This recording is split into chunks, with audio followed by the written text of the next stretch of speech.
Greetings, hello folks.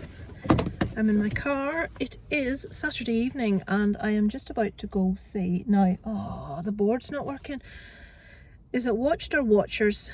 It's Watched in, I believe, the US, and Watchers, I believe, in the UK and Ireland. I can't remember what way around that is.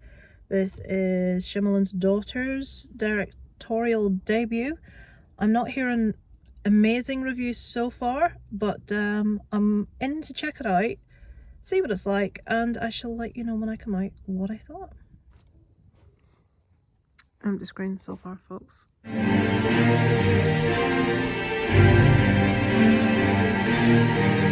So guys, we're out and now I know a little bit more about what The Watched is about. I think it should be called The Watchers, personally. This looks a little bit odd. I've got a new phone and I'm trying out cinematic video to see. I think it blurs the background, so we're seeing how it looks. It's like old all over again. No, it's not like old. Everyone seemed to hate old and I really enjoyed it. I really like that. I'm hearing really lukewarm at best reviews. I'm seeing like regular horror reviewers reviewing it at 1 star, 1.5, 2 stars. I really liked it. It's a Irish folk horror. When I go into a horror movie, generally I want to be entertained. I don't need like intellectual stimulation. I don't mind if there's occasional, little things that need tying up, as long as they're not major plot points. I was delighted to see John Lynch in this. I did not know John Lynch was in it, and he is one of my favourite actors, one of my favourite Irish actors. I love him, and he popped up in it. I had no idea he was in it, and I'm like, yes, John Lynch is in this.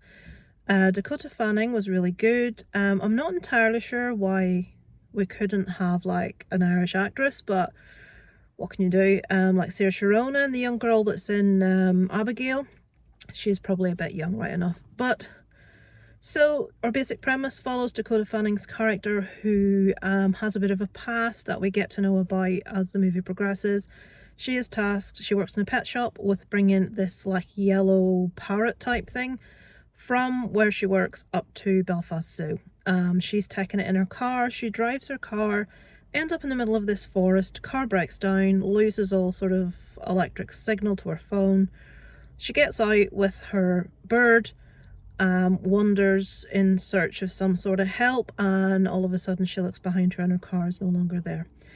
So that places her in the middle of a forest, which is what has her meet the rest of the actors we will get to know in the movie. I'm not going to give any more real story other than to say it's a folk horror. It's not, it doesn't show an awful lot, but what it does, I was really satisfied with. We don't go massively into mythos, but what we did, I was happy with. The performances are all excellent. There is an Irish actress who's... I just fucking beeped that horn. Fucking hell, I don't know what the hell I'm doing. So anyway, there's an Irish actress whose name always escapes me, the one with the long white hair that's in this, and she pops up in so many Irish movies. She's such a good actress, and I am delighted to see her having such a central role. I really hope it brings more work her way, not just weird folk horror, which she always seems to get sort of cast in that kind of thing. As I said, John Lynch has been a favourite of mine for many, many years.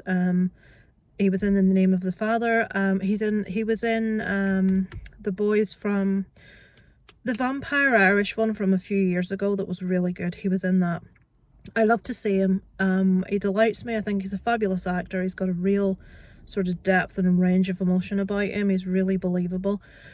But I really, okay, you can pull apart some little plot lines and stuff, but I was entertained, I was intrigued, I was interested, I was wondering where we were going to go. Okay, yes, there were plot points that were very predictable, where we were going to end up. But because I was happy at where those points ended up, I didn't mind a level of predictability, but it wasn't overarchingly predictable. The cinematography is stunningly beautiful in this movie. I love the idea of the mythos behind it. I would quite like to see more. I would like to see a follow-up to this, which if you've seen the movie you will say is possible. There's so much more we could go into about the story. We could do a prequel. We could follow John Lynch's character with his journey and his recorded messages. So much more I would like to see. I'm very impressed at the directorial debut of, and I have forgotten her bloody name, Shyamalan. Yeah, thoroughly impressed, really enjoy it, would recommend. Not entirely sure why people aren't liking it, but I will check out some reviews now. I haven't really wanted to see much until I saw it myself. Don't look too much into what it's about, just go and see it with an open mind and make your own mind up, which is exactly what I did. Now I'm going to watch other reviews and people's going to say blah blah blah, and I'm going to go, oh, yeah, right, enough, yeah, right. I wanted to watch this with no bias, with no preconceived notions, and I was entertained and I thoroughly enjoyed it. It's a 4 out of 5 from me for The Watchers. It's called The Watchers here, I think. Thanks a lot for watching, guys. The next Come With Me's will probably be A Quiet Place Day 1's out this month. I saw a trailer for a biker one that looks really good. It's a true story and I forgot what it's called. That looked really interesting. But yeah, I shall be back with whatever the next Come With Me will be. I will give you probably an update of what I've watched in June at the end of the month. I will try to get back to my film listography book, and I want to do some more tier ranking videos because I think they're a lot of fun. So thank you so much for watching, guys. I look forward to speaking to you next time. Over and out from Lisa Lives.